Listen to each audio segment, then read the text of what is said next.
Hi, today I'll be taking you through a Power BI analysis about recycling sales. This report details the profitability of recycling and allows us to visually understand its differing values across the world. There are 3 pages in this report: sales summary, dynamic analysis, and key influencers.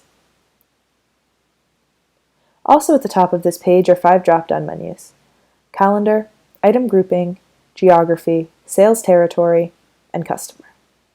These menus can help you to examine specific areas of the data that you're interested in understanding more closely. For example, if you'd like to look only at the data for the metal recycling industry, you drop down the item grouping menu and select metal recycling. You'll see the selection immediately reflected in the visuals here.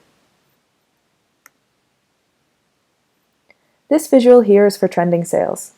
It allows you to see the industries that performed the highest across different time periods.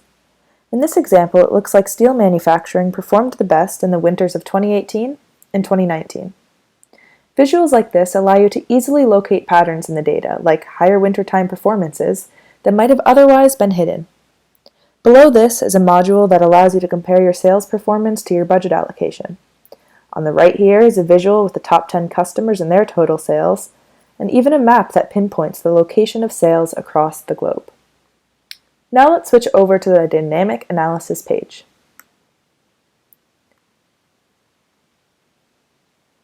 This page gives you the opportunity to select different visuals you might be interested in based on top performance. For example, if you're interested in visualizing the states with the highest sales, you just select this text box here, and the visual immediately appears below.